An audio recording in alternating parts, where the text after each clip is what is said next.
정대철 헌정회장님께 여러분 다시 한번 큰 박수 부탁드립니다. 네, 대한민국의 주인인 국민임을 선언했던 때가 바로 1948년 7월 17일입니다. 그날 제정된 헌법은 자유와 민주주의 그리고 국민 주권이라는 대한민국의 근간을 세웠습니다. 네, 다음은 조정식 국회의장께서 경축사를 하시겠습니다. 여러분 큰 박수로 맞아 주십시오.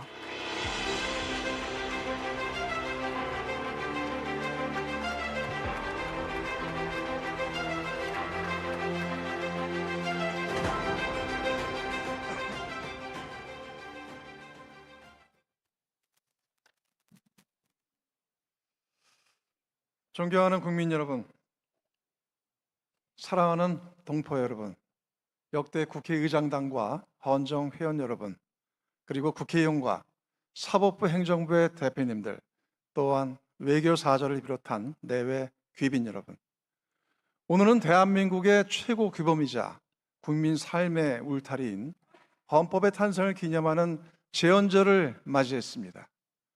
역사와 국민 앞에 엄숙한 마음으로 제78주년 제헌절을 축하합니다.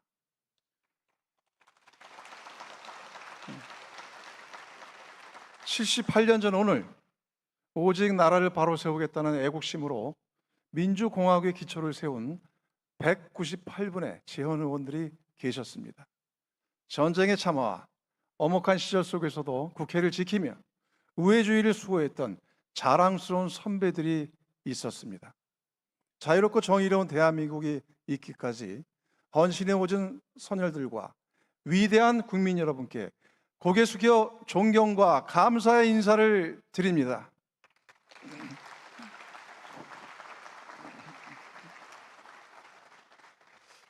올해 제헌절은 매우 뜻깊습니다. 18년 만에 공휴일로 재지정되어 제헌절이 온전히 국민의 품으로 돌아온 것입니다. 이것은 단순한 쉬는 날이 늘어난 것이 아닙니다. 헌법의 상징성에 걸맞게 제헌절의 위상을 높인 역사적 진전입니다. 국민의 뜻을 모아 재지정 법안을 통과시켜 주신 22대 국회의원 여러분과 오랫동안 힘써 주신 제헌국회의회, 유족회에 깊이 감사드립니다.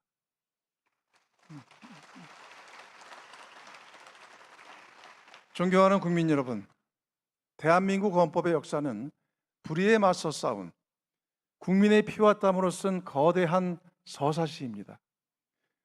우리 헌법의 뿌리는 3.1운동의 위대한 함성 속에서 태어났습니다.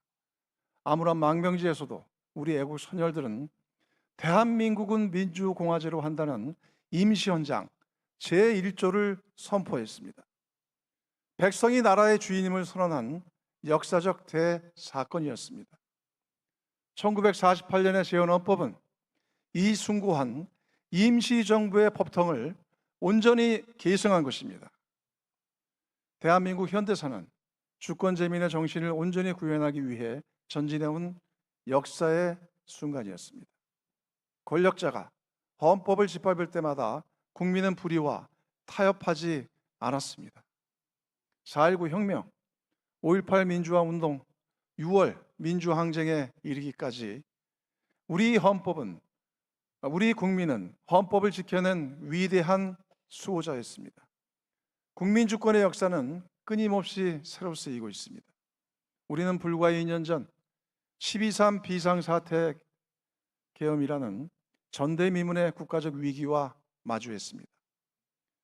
헌법과 국회가 무너질 뻔했던 그날 밤 수많은 국민이 국회로 모여 맨몸으로 계엄군을 막았습니다. 국회의원들은 민주공화국 수호라는 일념 하나로 본회의장에 모여 계엄 해제 요구안을 가결했습니다. 12.3 계엄 해제는 불의한 국가 권력의 폭거를 위대한 국민의 힘과 헌법적 절차로 물리친 세계 헌정사의 유례가 없는 민주주의의 승리였습니다. 국민이 국회를 지켰고 국회가 헌법을 지켰으며 헌법이 마침내 대한민국을 구했습니다. 우리는 이 준엄한 역사적 교훈을 결코 잊어서는 안 됩니다.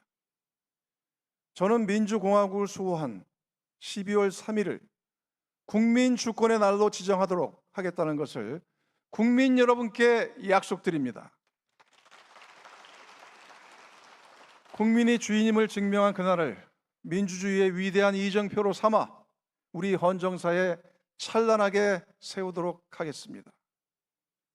존경하는 국민 여러분, 국민이 지키는 헌법의 토대 위에서 대한민국은 세계 역사상 가장 눈부신 발전을 이뤄냈습니다.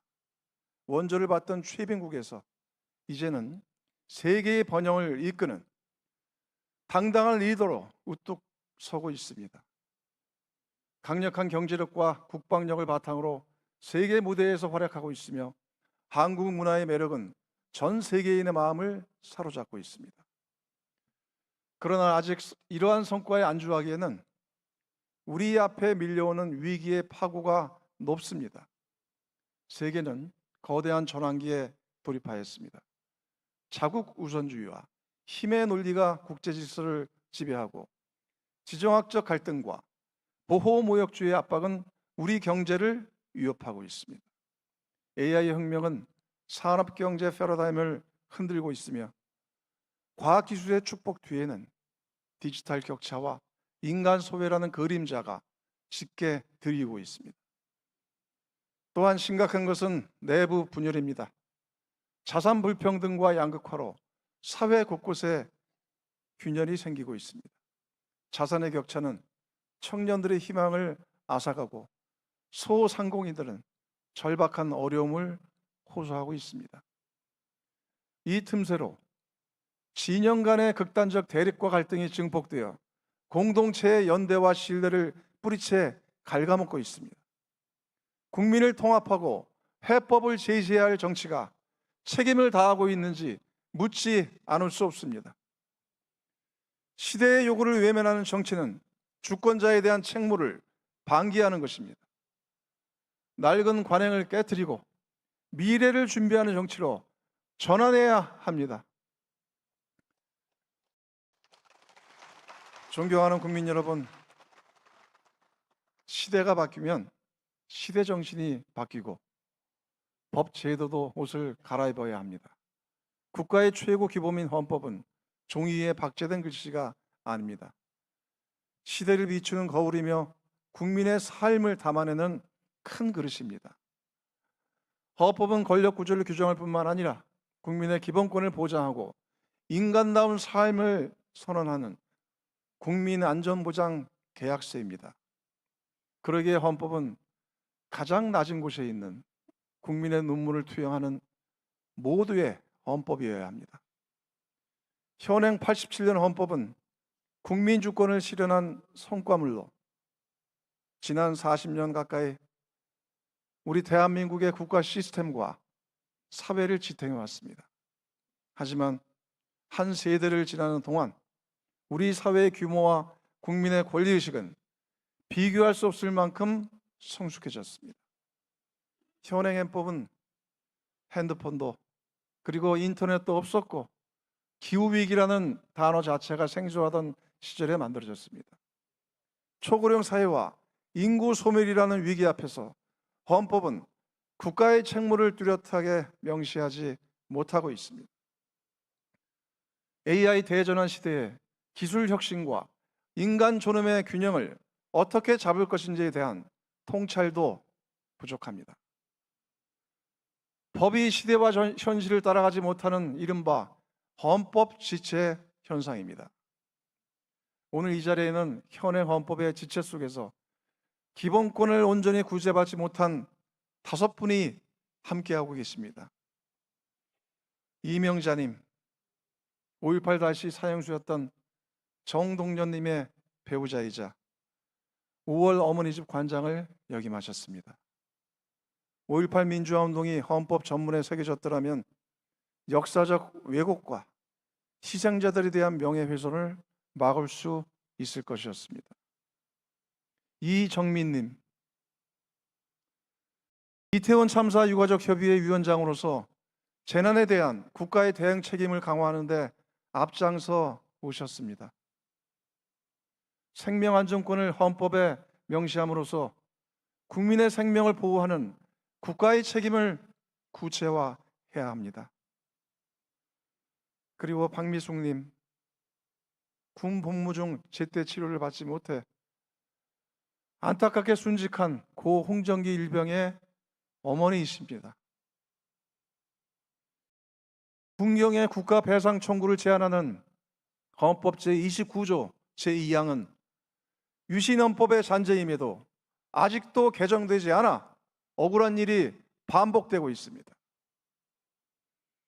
김보리님, 정부를 상대로 기후헌법 소원을 제기하여 탄소중립기본법에 대한 헌법 불합치 결정을 끌어낸 청년 활동가입니다.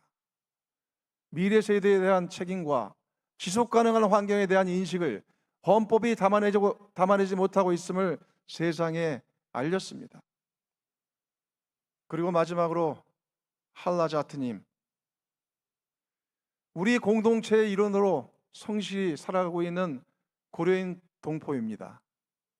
전세 사기로 삶의 터전을 잃었지만 국민이 아니라는 이유로 헌법의 보호 밖으로 밀려났습니다.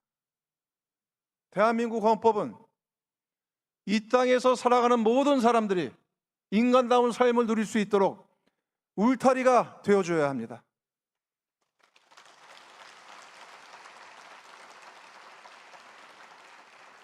과거의 틀로는 현재의 인권 사각지대와 미래의 사회적 갈등을 포용할 수 없습니다. 올 초 국회에서 실시한 조사에 따르면 국민의 79%가 개헌이 필요하다고 응답하셨습니다. 주권자인 국민이 국회에 부여한 책무를 방기하지 말아야 할 것입니다. 이제 과거의 옷을 벗고 미래를 준비하는 새 옷으로 갈아입어야 합니다. 존경하는 국민 여러분, 그리고 동료 의원 여러분, 내년은 전국 동시선거가 없는 해입니다.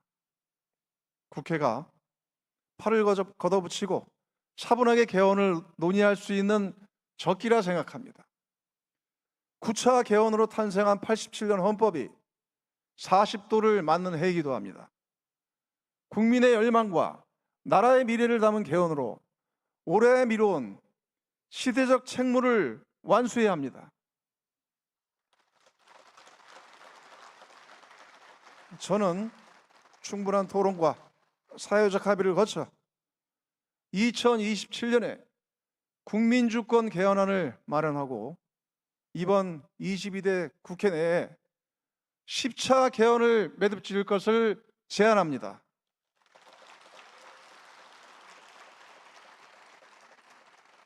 신속하게 개헌 추진 기구를 출범시키고 내년에 본격적인 공론화를 거쳐 지혜를 모읍시다. 국민 모두가 공감할 수 있는 개헌안의 뼈대를 완성해냅시다. 우선 의장 직속으로 헌법 개정 자문위원회를 발족시키고 개헌의 로드맵과 의제를 정리하겠습니다. 제 정당과 협의하여 적절한 시점에 헌법 개정 특별위원회를 구성하고 개헌안을 논의하겠습니다. 5.18 민주화 운동 정신의 헌법 전문 수록과 대통령 계엄 선포권 제한 등 합의 수준이 높은 과제부터 물꼬를 트겠습니다. 권력구조 개편과 선거관리 개혁도 미룰 수 없는 과제입니다. 실질적인 삼권 분립과 완전한 참정권 보장을 실현해야 합니다. 여야 정당이 합의하고 정부와 국민이 모두 동의할 수 있는 최대 공약수를 찾아 합의한 부분은 국민 투표로 이어지도록 하겠습니다.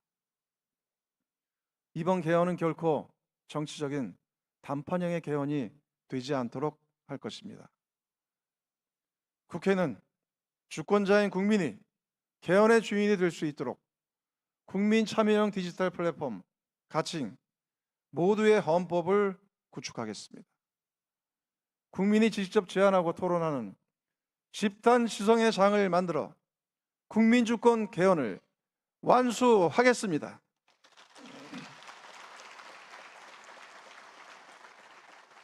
존경하는 국민 여러분, 한반도 평화와 안정을 확보하는 것은 우리 헌법의 지엄한 명령입니다. 안보를 든든히 다지는 동시에 꽉 막힌 남북관계의 혈로를 뚫어내야 합니다. 평화는 접경지역 주민들의 일상이자 기업들이 다시 도약할 성장의 기회이며 청년들이 미래를 설계할 희망의 열쇠입니다. 평화가 곧 경제이자 민생입니다. 이에 저는 대한민국 국회의장으로서 북측 최고인민회의 대표에게 교착된 남북관계의 물꼬를 틀 남북국회의담 개최를 공식적으로 제안합니다.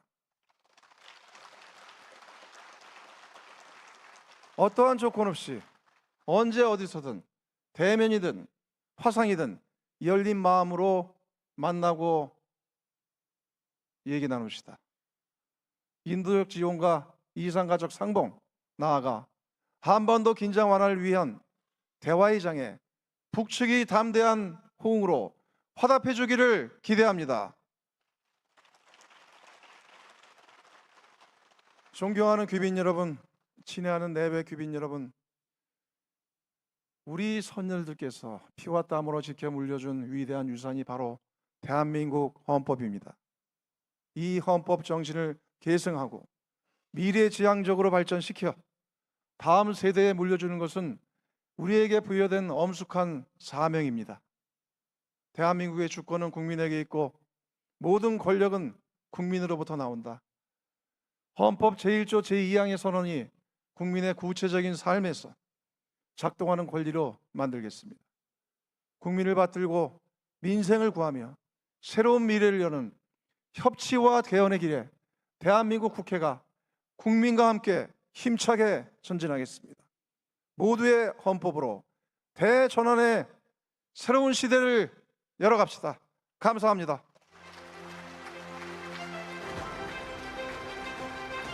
네, 조정식 국회의장님 말씀 고맙습니다. 다시 한번 국회의장께 큰 박수 부탁드립니다. 네,